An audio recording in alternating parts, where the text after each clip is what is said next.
Salut à tous, rebonjour, bienvenue sur la chaîne Techno pour cet ultime Techno Report consacré au CES de Las Vegas. Et oui, depuis près d'une semaine maintenant, jour après jour, vous avez pu découvrir toutes les facettes de ce CES, les téléconnectés, les télé 3D, les tablettes, les smartphones, j'en passe et des meilleurs. Et on va terminer donc pour ce dernier Techno Report avec les objets insolites et étonnants qu'on a pu voir pour vous.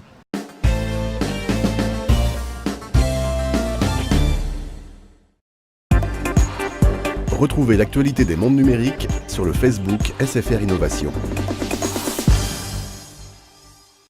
Alors c'est un peu une première cette année sur les stands du CES. On a pu voir au milieu des ordinateurs, des tablettes et des téléviseurs 3D, pour la première fois ou presque, des lave-vaisselle et des machines à laver, avec même des aspirateurs. Alors pourquoi ça Et tout simplement parce que en fait, ces produits ont un rapport techno avec le CES et que maintenant ils sont connectés.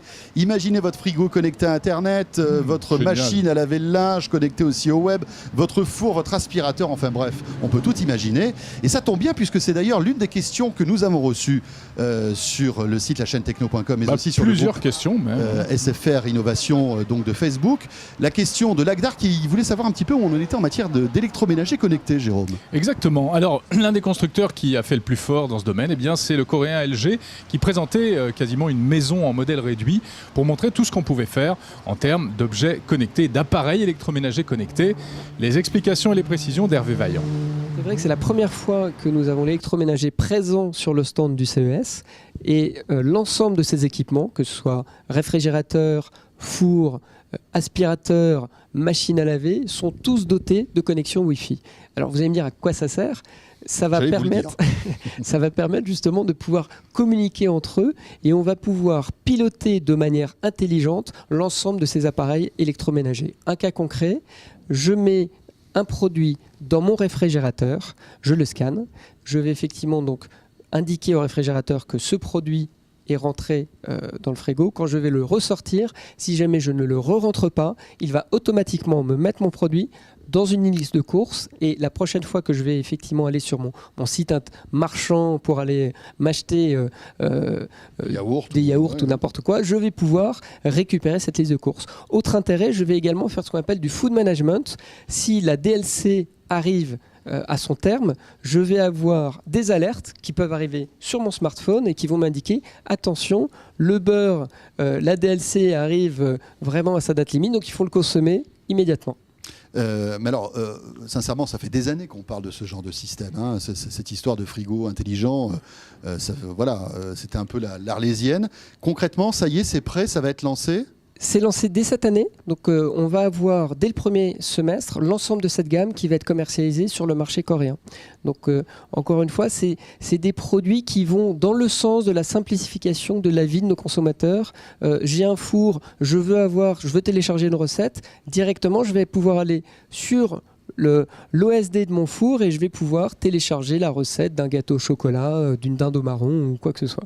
Est-ce qu'il faudra faire la mise à jour du logiciel de son four avant de pouvoir s'en servir ? Alors, il ne faudra pas faire la mise à jour du logiciel du four, mais j'ai parlé donc de ce four et de ce réfrigérateur. Ça va vous paraître un peu anecdotique, mais avec mon aspirateur robot, le fameux HomeBot, on va pouvoir non seulement maintenant aspirer ses sols, mais je vais pouvoir également, pendant mon absence, pouvoir déclencher l'alimentation pour mon chien ou pour mon chat, et je vais pouvoir même surveiller ma maison parce qu'il est doté d'une caméra, et donc je vais pouvoir faire de la vidéosurveillance, et du bureau, je vais pouvoir effectivement voir ce qui se passe à l'intérieur de mon domicile. Et ça, c'est pour quand ce type de matériel ? C'est pour quand en France ? Concrètement, les annonces qu'on a, ça devrait arriver, je dirais, second semestre 2011, début 2012. Et pas qu'en Corée, en Europe aussi. C'est clairement sur le marché américain. Ça va être lancé très rapidement. Et ça, c'est en 2011, dès 2011 sur le marché américain. Et en Europe, fin 2011, début 2012.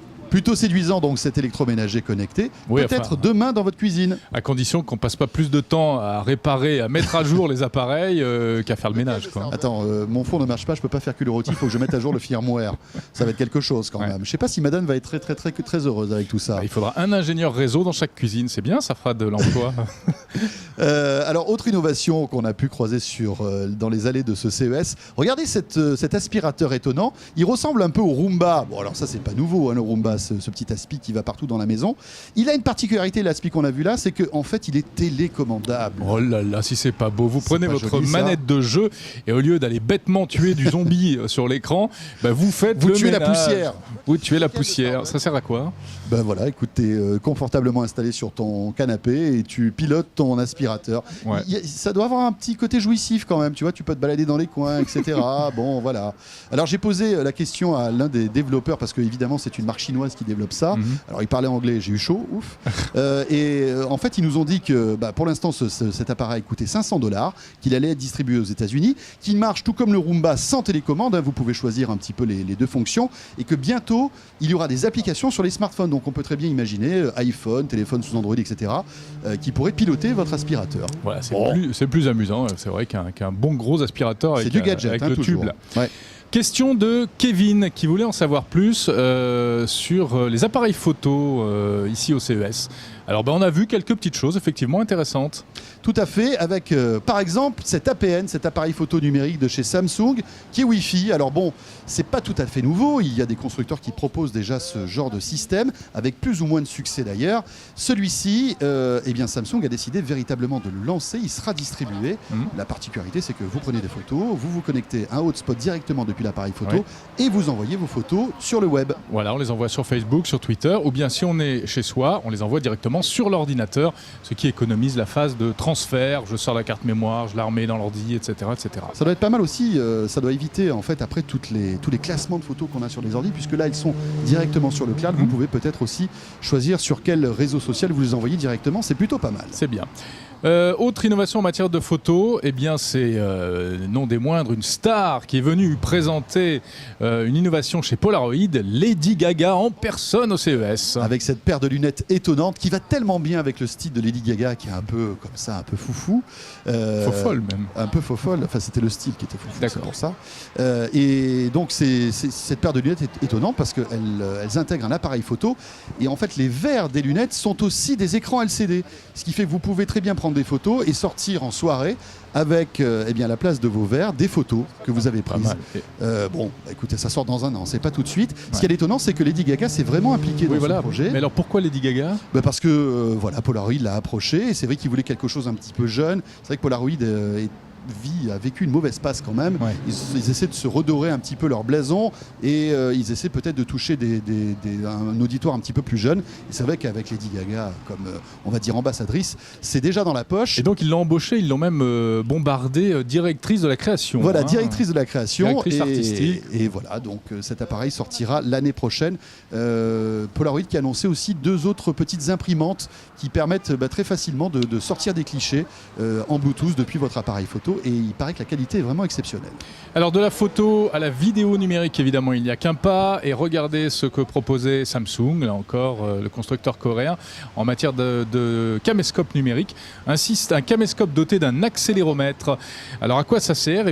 Lorsque vous basculez votre caméscope pour passer du mode paysage au mode portrait, tu sais qu'après, quand tu regardes l'image sur ton ordinateur, il faut tourner la tête, puisque sinon l'image est de côté. Et bien là, en fait, l'image est automatiquement elle se remet dans le bon sens automatiquement. Elle se remet d'aplomb, elle se remet dans le bon sens automatiquement. C'est tout bête, mais il fallait y penser. Et c'est pas mal du tout. Là encore, c'est un gadget.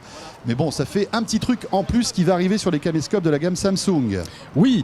De quoi on parle maintenant ? Un petit mot de voiture. Un petit mot de voiture quand même. Avec l'un de nos coups de cœur, Jérôme et moi, c'est la Tesla. La voiture de rêve, voiture électrique. Donc on l'a déjà dit, on a décidé de s'en acheter une chacun. Voilà, on en avait parlé dans le JTEC la semaine dernière, c'est vrai. Elle n'est pas très chère en plus, c'est ce que tu disais. Proportionnellement, elle n'est pas très chère, elle fait moins de $50,000. Donc, ça dépend des modèles, mais environ $50,000, ce qui n'est pas énorme pour une voiture de cet acabit-là. Ouais, c'est un petit peu plus cher qu'une Twingo, mais bon, on ne joue pas dans la même cour. Non, mais pas du tout. C'est une voiture qui a une ligne extraordinaire, c'est une voiture qui est écologique, elle est 100% électrique, avec malgré tout des performances de voiture à essence. Et en plus, elle est bourrée de high-tech avec, notamment, suite à un partenariat avec Nvidia, cet écran 17 pouces qui occupe la majeure partie du tableau de bord. Voilà, c'est même James Bond est jaloux, je pense, là, avec ça. Écran tactile qui vous permet donc de piloter tout le système de navigation et puis un système vidéo, etc. Voilà, qui fait rêver la Tesla. On a volé ces quelques images de l'extérieur de la Tesla. Bon, et puis le CES, c'est quand même autre chose de très important, voire même de capital, Jérôme. Jérôme. On en a vu beaucoup ici. Hein. Oui, de quoi tu parles? Blondes, brunes, rousses, plus ou moins habillées, voire parfois complètement déshabillées. Oh, non, non, non. Un petit peu, quand Oui, même. oui. Bon, on les a Un pas petit peu, on peut filmés. le dire. Alors, on Je n'ai n'a pas filmé ce qui s'est passé dans ta chambre d'hôtel, excuse-moi. Non, tu as bien fait d'ailleurs. Mais c'est vrai qu'elles étaient omniprésentes. Voici une petite sélection d'hôtesses qu'on a pu voir pour vous au CES. Uniquement pour répondre à vos questions, puisque vous nous l'avez Complètement. demandé. Mais nous, Oui. c'est pas notre genre, hein, Non, non, non, habituellement. c'est pas notre Mais genre. bon, voilà, là, on a voulu vous faire plaisir. Donc un vrai travail journalistique d'investigation.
Voilà, il y a vraiment de tout en matière d'hôtesse au CES de Las Vegas. Bon, on peut voter maintenant pour celle qui vous plaît le plus. Ouais. Jérôme, je crois que tu aimes bien celle-là. Là. Quoi, Elle a une drôle de l'alien tête quand même. Hein.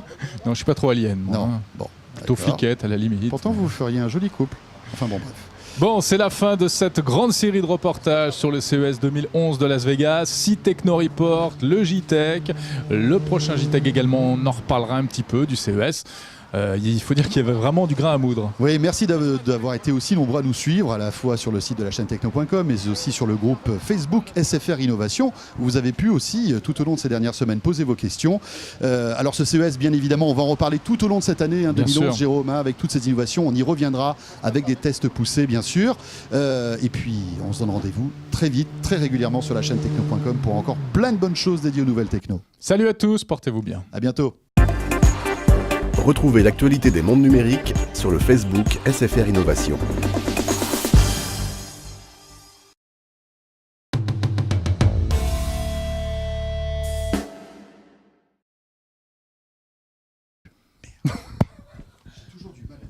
C'est indisable. Mais c'est con, t'as raison, il faut le dire.